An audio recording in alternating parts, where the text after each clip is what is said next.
출애굽기 15장 1절에서 18절까지만 읽겠습니다.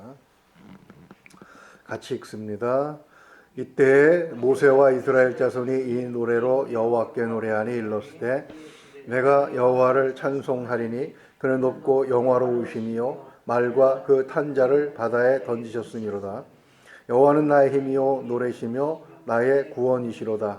그는 나의 하나님이시니 내가 그를 찬송할 것이요 내 아버지의 하나님이시니 내가 그를 높이리로다. 여호와는 용사시니 여호와는 그의 이름이시로다.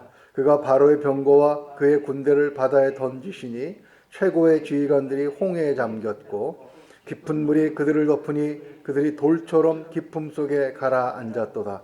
여호와여 주의 오른손이 권능으로 영광을 나타내시니이다. 여호와여 주의 오른손이 원수를 부수시니이다. 주께서 주의 큰 위엄으로 주를 거스르는 자를 엎으시나이다. 주께서 진노를 바라시니 그 진노가 그들을 지푸라기같이 사르니이다. 주의 콧김에 물이 쌓이되 파도가 언덕같이 일어서고 큰 물이 바다 가운데 엉기니이다. 원수가 말하기를 내가 뒤쫓아 따라잡아 탈취물을 나누리라. 내가 그들로 말미암아 내 욕망을 채우리라. 내가 내 칼을 빼리니 내 손이 그들을 멸하리라 하였으나 주께서 바람을 일으키심에 바다가 그를 덮으니 그들이 거센 물 납과 같이 잠겼나이다. 여호와여 신중에 주와 같은 자가 누구니이까? 주와 같이 거룩함으로 영광스러우며 찬송할 만한 위엄이 있으며 기이한 일을 행하는 자가 누구니이까?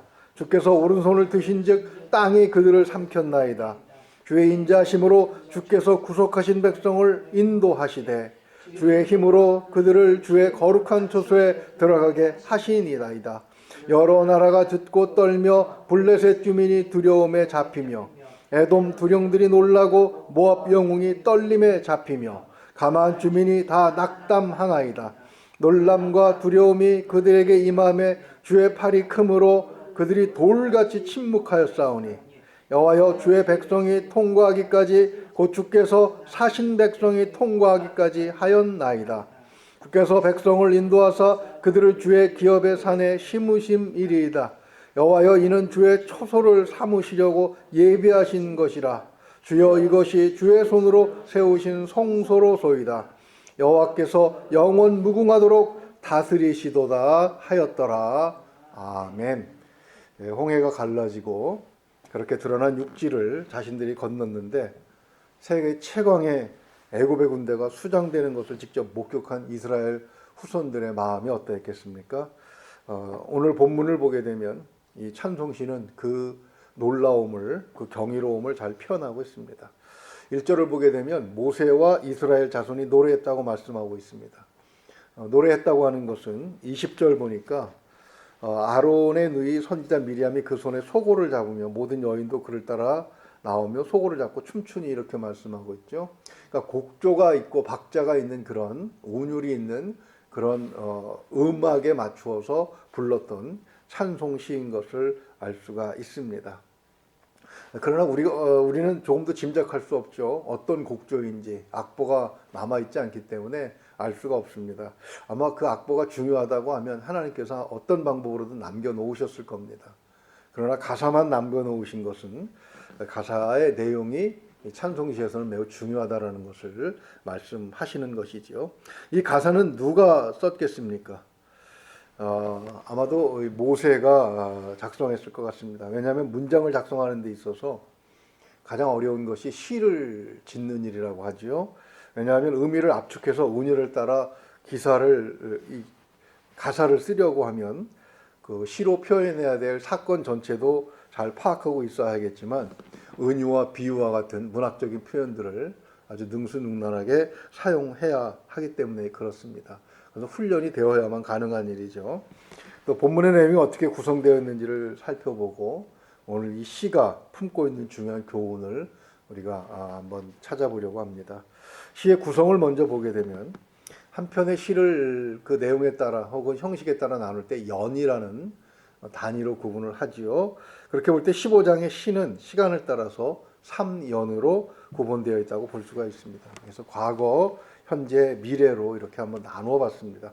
물론 다른 그 구분 방식도 있습니다. 여러 가지로 구분하시는 분도 있는데 우리 새벽에 가장 간단하게 나눌 수 있는 방법이 이 세 가지라고 생각이 돼서 이 세 가지 이것을 한번 택해봤습니다. 과거를 보게 되면 1절에서 10절까지 내용이 하나님께서 하신 일, 그러니까 이미 지나간 역사를 보고 지나간 사건을 보고 감격함을 기록한 것이지요. 1절 하반절 내가 여호와를 찬송하리니 여기서부터 10절까지가 바로 그 사건에 대한 기록이라고 볼 수가 있습니다. 그래서 제목을 그렇게 정해봤습니다. 과거 하나님의 권능으로 드러난 영광, 이렇게 한번 정해봤는데요. 이 10절까지의 내용은 홍해가 갈라지는 사건의 전반적인 내용을 함축하여 담고 있습니다.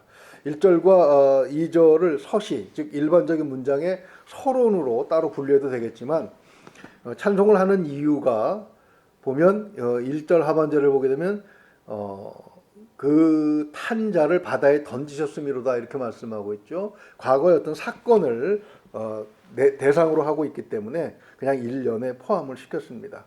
3절에서 10절의 내용을 좀 더 자세하게 살펴보면 애굽의 군대와 싸우시는 그 용사로서의 하나님을 표현하고 있죠.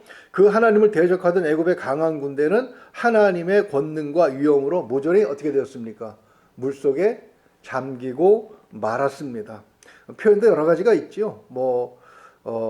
지푸라기 같이 7절 하반절을 보게 되면 그들을 지푸라기 같이 그렇게 사르셨다 이렇게 말씀하기도 하고 또 바다에 낫같이 빠뜨리셨다 이렇게 말씀하기도 합니다. 다양하게 표현을 하고 있습니다.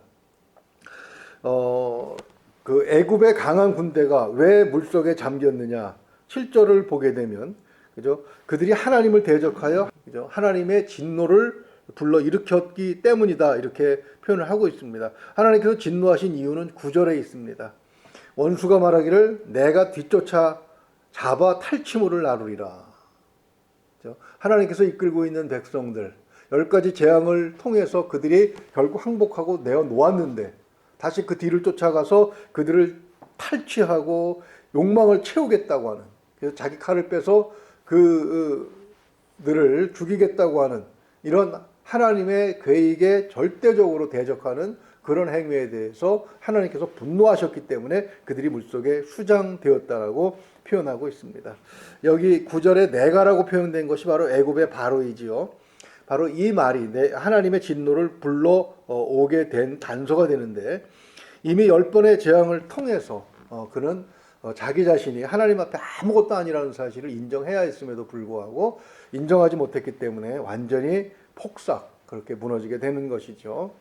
그 결과 어떻게 되었느냐? 현재를 지금 노래하는 현재에 대해서 지금 노래를 하고 있는 현재 그 바다가 갈라지고 자신들이 건너고 애굽의 최강의 군대가 물속에 잠긴 그 사건이 어떠한 그 결과를 불러왔느냐 보면서 그는 이 11절에서 16절까지를 통해 하나님께서 받으신 영광으로 그렇게 표현을 하고 있습니다. 첫째는 경탄하는 것입니다. 11절에서 13절을 보게 되면 그 11절 상반절에 그렇게 되어 있죠. 여호와여 신중에 주와 같은 자가 누구오니까. 하나님 같은 분이 어디 있습니까? 하나님이 가장 높으십니다. 이것을 비로소 고백하게 되는 것이죠. 그 다음에 14절에서 15절 말씀을 보게 되면 자신들뿐만이 아니라 주변의 모든 나라들이 다 이 사건의 시종을 파악하고 그리고 하나님의 위엄에 놀라서 떨고 있다는 것입니다. 여기 여러 나라들이 지금 거론되고 있습니다. 14절에 보면 블레셋, 15절에는 에돔과 모압, 가나안 주민이 다 지금 압축해서 표현이 되고 있지요. 이스라엘 백성이 애굽에서 탈출해서 어디를 향해 가고 있습니까? 가나안을 향해 가고 있습니다. 그 지경에 있는 나라들은 다 지금 관심이 온통 집중이 되어 있을 거예요. 이 홍해 사건 이전까지는 10가지 재앙이라고 하는 것을 직접 눈으로 보지 않았기 때문에 그들이 오기만 해봐라. 내가 너희들을 잡아서 너희들이 가지고 있는 거 다 빼앗고 너희들을 노예로 삼으리라. 아마 이렇게 생각했을지 모르겠습니다. 그리고 오히려 이스라엘 후손들을 잡으려 군대를 이렇게 준비해두고 다른 민족보다 우리가 먼저 잡아다가 노예를 삼아야 되겠다 이러고 있었을지도 모르겠습니다. 그런데 이 홍해 사건이고 나서 그들은 어떻게 합니까?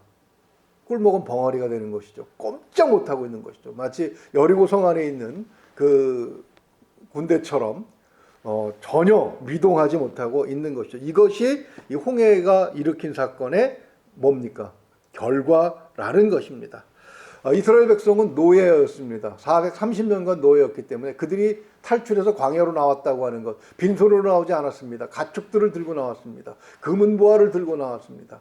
근데 그거 없다고 하더라도 이미 250만 정도 되는 그 인원이라면 이것은 그냥 먹음직스러운 먹이에요.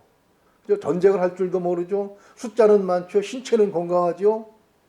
얼마나 데려다가 부려먹기 좋은 그런 노예의 그 대상이 되겠습니까? 그래서 아마 모든 민족들이 다 이 이스라엘 민족을 노려보고 있었을 것입니다. 그러나 홍해 사건으로 인해서 그들은 오히려 겁을 먹게 되었다라는 것이죠. 근데 철딱선이 없는 것이 항상 하나는 어딘가는 있기 마련입니다. 눈치 없는 것이 항상 하나는 있기 마련이에요. 17장 한번 가보죠. 17장 8절. 17장 8절 가면 아말렉이 나와서 이스라엘과 르비딤에서 싸워요. 그죠? 다른 모든 민족들은 지금 다 벌벌벌 떨고 저 이스라엘은 건드리면 안 되겠다 이러고 숨죽이고 있는데 이 하룻강아지? 더 무서운 줄 모른다는 말처럼 그들은 이스라엘을 쫓아가서 공격을 하는 바람에 어떻게 됩니까? 16절 보게 되면 여호와께서 맹세하시기로 여호와가 아말렉과 더불어 어떻게 하리라? 대대로 싸우시리로다. 영원한 저주를 불러오게 되고 결국 지금 아말렉은 존재하지 않게 되고 있는 것이죠. 모세가 이끄는 이스라엘의 구원으로 말미암아 하나님께서 영광을 받으실 때에 그 백성은 평강을 누리게 된다는 것을 이 현재적 시각으로 지금 말씀하고 있는 것입니다. 교회는 우리 주 예수 그리스도께서 우리에게 하나님께 영광을 돌리는 방법을 가르쳐 주시고 그리고 모은 것이 바로 교회입니다. 예수 그리스도의 말씀을 따라 하나님의 이름에 영광이 돌아갈 때 우리 교회가 하는 일로 인해서 교회에 드러난 일로 인해서 세상이 이 하나님의 이름에 영광을 누릴 때 그때 교회와 성도들은 어떻게 됩니까? 평강을 누리는 거죠. 근데 교회가 참으로 이상한 짓을 해가지고 뻘짓을 해가지고 세상으로부터 손가락질을 받으면 어떻게 됩니까? 하나님을 두려워하지 않고 아말렉 같은 자들이 막 여기저기서 우후죽순처럼 자라나서 교회와 하나님의 백성을 우습게 여기고 이상한 것들로 공격을 해대려고 합니다. 이게 교인들의 숫자하고는 상관이 없어요. 해방되고 나서 1970년대쯤, 1960년대 말쯤은 교인들이 기껏해야 전 인구의 10분의 1도 안 될 때였습니다. 그때 오히려 교회에 장로님들이 무슨 모여서 회의를 했다 그러면 그때 그 박정희 대통령이 좀 이렇게 강하게 나라를 이끌어갈 때 아닙니까? 그래도 촉각을 곤두세웠던 그런 기억들이 아직도 생생합니다. 제가 다니던 교회에 그 뒷좌석에는 항상 신앙은 없으면서 앉아 계신 분이 계셨습니다. 거기에 그때 그 동네가 강북이었는지 도봉이었는지 생각이 안 나는데 그 경찰서의 정보이과 형사님이 오셔가지고 목사님이 무슨 소리 하시나 그리고 적어다가 보고한다는 그런 얘기를 어렸을 때 제가 들은 적이 있습니다. 교회가 무서웠어요. 인구는 얼마 되지 않아도. 근데 교회가 오히려 폭발적으로 늘어나고 나서 오히려 세상은 교회를 덜 두려워하고 무서워하지 않는 그런 이상한 일들이 생겨납니다. 그건 교회가 하나님께 영광을 돌려드리지 못하고 있다는 거예요. 이스라엘이 노예였을 때는 오히려 하나님께 영광을 돌려드렸습니다. 홍해를 건너서 그들이 믿음으로 홍해를 건넜기 때문이죠. 그러나 가나안 땅의 주인이 되고 나서는 오히려 외적의 침입을 받습니다. 왜요? 그들이 하나님께 영광을 돌리는 것이 아니라 하나님의 이름을 끌어내렸기 때문에. 현재가 의미하는 바가 바로 그런 의미들을 담고 있는 것입니다. 그런 현재로 인해서 17절과 18절을 보게 되면 모세와 이스라엘은 드디어 미래에 대한 하나님에 대한 확신을 표현하고 있습니다. 하나님께서 통치하실 나라에 대한 믿음과 소망을 표현하고 있는 것이죠. 홍해가 갈라지는 것을 보면서 모세와 백성들은 비로소 창조주이신 하나님의 능력을 확신한 것입니다. 그리고 그것은 곧바로 미래, 하나님이 제시하신 미래로 연결이 되고 있는 거죠. 왜 이스라엘을 떠났습니까? 왜 홍해 사건이 발생했습니까? 그것은 하나님께서 이스라엘을 구원하시기 위한 것입니다. 구원하셔서 어떻게 하시려고요? 적과 꿀이는 땅 그곳을 하나님께서 주시려고. 하나님의 백성에게 복을 주시려고 이 일련의 사건들이 지금 진행이 되고 있는 거예요. 이 바다를 건너라고 하는 것처럼 말도 안 되는 명령이 어디 있습니까? 그러나 이런 사건들이 바로 하나님께서 그 백성에게 역사상 존재하지 않았던, 한 번도 일어나지 않았던 그 복을 주시기 위한 것임을 이제 비로소 확신하게 되는 것입니다. 우리 17절만 한번 읽어볼까요? 17절만 읽어보겠습니다. 시작.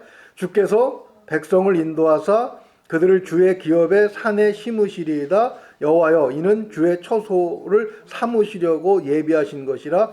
주여, 이것이 주의 손으로 세우신 성소로소이다.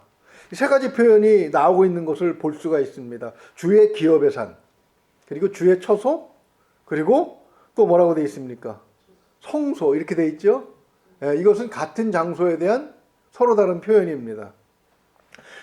그 단어 하나마다 함축적인 의미를 깊게 담고 있는 거예요. 단지 시적으로 표현을 다르게 하는 것만은 아니라는 것이죠. 그 속셈이 어디에 드러나 있습니까? 18절에 그대로 드러나 있습니다. 18절을 보게 되면 여호와께서 영원 무궁하도록 다스리시도라. 자, 홍해를 갈라서, 그죠? 애굽의 최강의 군대를 물속에 납처럼 가라앉히실 수 있는 그런 하나님이 우리를 통치하신다면 누가 과연 우리를 이길 수 있겠는가? 비로소 홍해 사건을 통해서 이들은 그것을 지금 확신하고, 하나님, 우리를 영원히 다스려 주시옵소서 하고 미래에 대한 소망을 드러내고 있는 것입니다. 그러나 오늘 본문을 보게 되면 미래에 그렇게 해주시기를 바라는 것도 있지만 17절을 보면 주께서 백성을 인도하사, 이런 말씀이 있죠. 하나님께서 약속하신 바 젖과 꿀이 흐르는 땅으로 틀림없이 들어가게 될 것이라는 확신을 이 모세는 하고 있는 것이죠. 그리고 그것을 이제 노래로 표현하고 있는 것을 봅니다. 저는 처음에 신학교에서 출애굽기 15장 찬양을 연구할 때 이 단어 하나하나를 연구하면서 머리카락이 치솟는 듯한 그런 느낌을 받았습니다. 하나님의 이 말씀, 성경에 있는 기록된 단어 하나, 문장 하나가 이렇게 허투루 쓰여진 것이 하나도 없구나 하는 것을 비로소 깨닫고, 갑자기 목사가 된다는 사실이 겁이 나더라고요. 과연 이 말씀을 제대로 해석하고 제대로 전해줄 수 있을 것인가, 그런 생각이 나가지고 겁이 나서 정말 두렵더라고요. 칼의 노래라고 하는 소설로 유명해진 김훈 소설가는 글을 잘 쓰는 비결 중에 하나가 단어 하나하나에 혼을 담는 것이다, 이렇게 이야기를 했습니다. 이순신 장군의 난중일기를 기본으로 해서 유명한 칼의 노래라는 그런 소설을 썼습니다. 그 첫머리에, 그 소설, 장편 소설인데요, 그 첫머리에 그런 말이 있습니다. 버려진 섬마다 꽃이 피었다. 근데 막 눈에서 갑자기 그 눈물이 날 것 같은 그런 느낌을 받았습니다. 나중에 강연에서 이야기하는데 이 한 문장을 완성하는데 30년이 걸렸답니다. 소설, 그냥 읽고 잊혀질 소설도 이렇게 쓰고 있는데, 그러니까 한 편의 설교를 작성하거나 누군가를 하나님의 말씀으로 가르칠 때에 너무 가볍게 하는 것이 아닌가. 저는 그 사람이 하는 강연을 들으면서 굉장히 하나님 앞에 죄송스러웠던, 제가 섬겼던 교회 성도님들에게도 참 죄송한 마음을 가졌었습니다. 하나님께 고백할 때에, 우리의 혼과 마음을 담아서 고백할 때 하나님께서는 영광을 함께 나눠주실 줄로 믿습니다. 오늘 본문을 보게 되면 그 다른 것들은 우리가 이미 앞에서 다 살펴보았는데, 앞에서 살펴보지 않고 본문에만 들어있는 내용이 한 가지가 있습니다. 본문에는 주어가 내가로 시작하는 문장이 두 개가 있습니다. 15장 1절 하반절을 보게 되면 내가 여호와를 찬송하리로다, 이렇게 돼 있죠. 그러면서 2절 하반절을 보게 되면 내가 그를 높이리로다, 이렇게 해서 내가라는 문장으로, 내가가 주어가 돼서 나머지 부분은 다 하나님이 주어입니다. 그런데 이 부분만큼은 내가가 주어예요. 근데 요게 첫 부분이고요. 또 하나는 9절입니다. 원수가 말하기를 내가 뒤쫓았다 봐, 이렇게 되고 있죠. 대명사의 형태는 같지만 그 내용은 하늘과 땅처럼 다르고 결과도 다릅니다. 내가 할 수 있는 일을 1절과 2절이 강조하고 있다고 봅니다. 하나님이 우리를 구원하시는 일에 있어서 우리는 아무것도 할 게 없어요. 단지 뭐만 있습니까? 하나님을 찬양하는 일만 내가 할 수 있는 거예요. 그러니까 하나님이 우리를 구원하시고 하나님의 땅으로 하나님의 나라로 인도하심에 있어서 우리가 할 수 있는 일은 나를 향해서 베푸시는 그 은혜를 보고 감사하고 그리고 찬양하는 것. 이것이 내게 능동적으로 주어진 일이라는 것입니다. 그 외에는 사실 우리가 할 수 있는 게 별로 없어요. 다만 바로 그러한 믿음을 가지고 때때로 우리에게 최종적인 명령이 주어질 때 바다를 건너라 하면 발을 집어넣는 그런 용기, 그런 믿음이 필요한 것 뿐이겠지요. 그러나 구절을 보게 되면 그렇게 제목을 붙여봤습니다. 내가 해서는 안 되는 일. 내가 뒤쫓아가서 잡아서 탈취물을 나누고 내가 그들로 말미암아 내 욕망을 채우고 내가 내 칼을 빼서 내 손이 그들을 멸하리라 하는 이런 인간적인 나, 하나님이 10번의 재앙을 통해서 그를 굴복시키셨는데 그럼에도 불구하고 그 하나님의 완전히 멸망시키지 아니한 은혜를 외면하고 그는 자기의 욕망을 이기지 못하고 결국은 하나님의 사역에 반항하는 행동을 하게 된 것이죠. 그 결과 10절 말씀처럼 그들은 거센 물에 낫같이 잠기게 되어 버린 것입니다. 이 말씀을 통해서 우리는 다시 한번 정리해야 될 것이 있습니다. 내가 해야 할 일이 무엇인가? 하나님의 구원사역, 그 백성을 복주시려고 인간사에 개입하신 하나님의 활동에 대해서 우리가 할 수 있는 것은 딱 정해져 있다. 뭐다? 찬양하는 것이다. 감사하는 것이다. 그리고 때때로 마지막 명령이 주어졌을 때 가야 될 거 아닙니까? 준비해 놓으신 곳으로. 하나님의 기업을 삼으려고 하신 성산, 또 하나님의 성소, 하나님의 처소로 예비하신 곳, 그쪽으로 끌어들이려고 하는데 안 가겠다고 버티면 어떡합니까? 그것을 받아먹기 위해서 하나님의 명령에 순종하는 것, 그것이 우리가 해야 하는 일을 또 할 수 있는 일임을 우리는 이 말씀을 통해서 확인하게 되는 것입니다. 말씀을 정리합니다. 하나님께서 진지하게 행하시는 일, 얼마나 이 일을 하나님께서 크게 생각하시면 하나님이 정하신 법칙을 잠시 깨뜨리신 거예요. 얼마나 이 하나님 백성을 구원하시는 일이 하나님에게 있어서 중요한 일이겠습니까? 그것을 우리가 생각을 해보고 우리는 바로 그것을 찬양의 소재로 삼아야 합니다. 그리고 나를 향하신 하나님의 그 놀라운 은혜를 늘 감사해야 하는 것이죠. 그러나 찬양과 감사는 어디로 반드시 이어져야 됩니까? 최종적으로 하나님께서 주신 복을 내 것으로 만드는 것까지 가야 되는 것입니다. 그죠? 하나님께서 바다를 갈로 놓으시면 뭐합니까? 겁이 나서 못 건너가면 소용이 없는 거지. 하나님께서 예비하신 하나님의 성산 가나안 땅을 준비해 놓으셨는데 안 가면 무슨 소용이 있겠습니까? 하나님을 찬양하고 하나님을 감사하면서 하나님이 내게 얼마나 진지하신가를 생각하면서 하나님의 명령에 순종할 수 있는 우리들이 되기를 주님의 이름으로 축원을 드립니다. 하나님께 순종함으로 그 최종적인 열매를 받아 누리면서 하나님의 이름을 영광을 돌리고 세상 모두가 하나님을 두려워하게 할 수 있는 그런 한국교회가 되기를 다시 한번 그런 기회가 주어지기를 정말 간절히 오늘 기도 좀 해주시기 바랍니다. 그럴 때 우리 성도들의 삶도 은혜와 평강이 넘치게 될 줄로 믿습니다. 기도하겠습니다.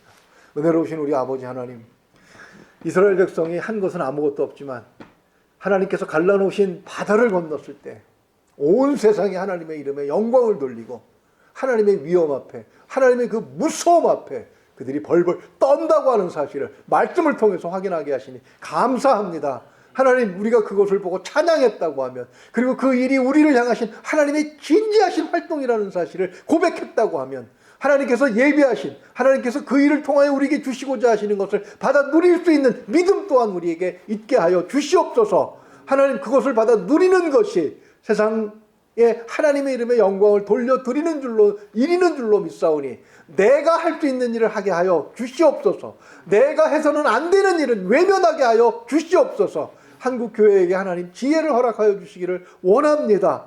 하나님, 그리하여 다시 한번 한국교회가 출범할 때처럼 그렇게 하나님의 이름에 영광을 돌리는 교회로 자리매김할 수 있도록 하나님 도와주시옵소서. 하나님, 우리에게 다시 한번 기회를 허락하여 주시옵소서. 성령의 충만한 역사가 있게 하여 주시옵소서.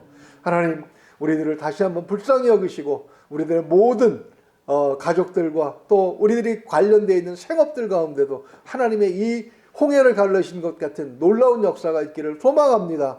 하나님, 도와주시고 인도하여 주시옵소서. 믿고 의지하오며 우리 주 예수 그리스도 이름으로 기도하옵나이다. 아멘.